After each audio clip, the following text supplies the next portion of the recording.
But one of the more stunning revelations yesterday was about CNN. Smollett testified that CNN anchor Don Lemon texted him at the time of the attack, sharing information that the Chicago Police Department did not believe Smollett's account of what happened. Dagan, what do you make of this? Journalistic ethics brought to you by CNN. Fake news is when you put out a story to intentionally deceive someone and you know that it is wrong.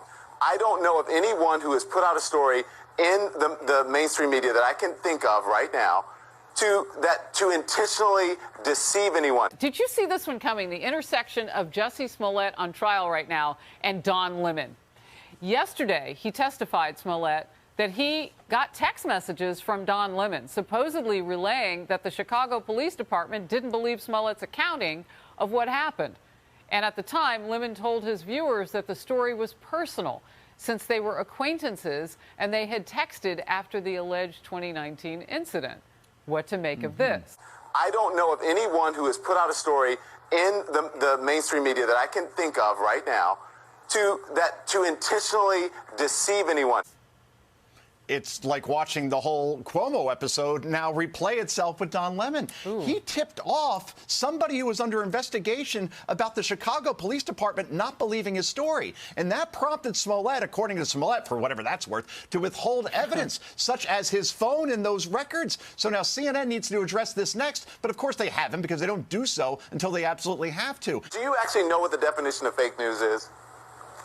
What we're doing right now? You are fake news. Okay, well then you are part of the fake news because you are on the network and you're part of the... No. Fake news is when you... Hang on, let me explain to people out there watching and you what fake news is. Fake news is when you put out a story to intentionally deceive someone and you know that it is wrong.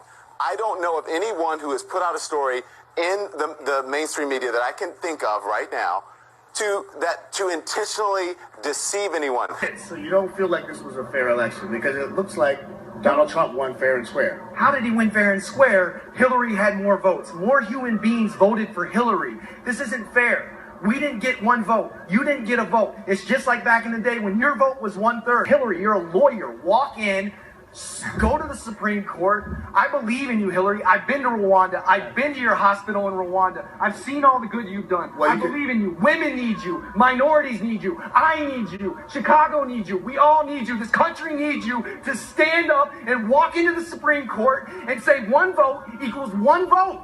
What's wrong with that? What's the debate? I definitely feel his passion. There's other people out here who feel the same way. At one point, you had people who were blocking his road. Chicago police moved in. Everything has remained peaceful. Like I said, Don, as you see, thousands of people still continue to gather. But like you heard this man, very passionate about the idea. He doesn't want Hillary to stop. Yeah, Brian, you know I used to live there, and I know that guy. That's John Gerkovic. He actually went to Africa with me as a cameraman. But anyway, that's another story. All right, thank you, John. Thank you very much, Ryan. I want to get back to Jason. Jason, you have been covering the Trump team tonight. You are fake news. But when you talk about receipts, when you have those text messages, your last word.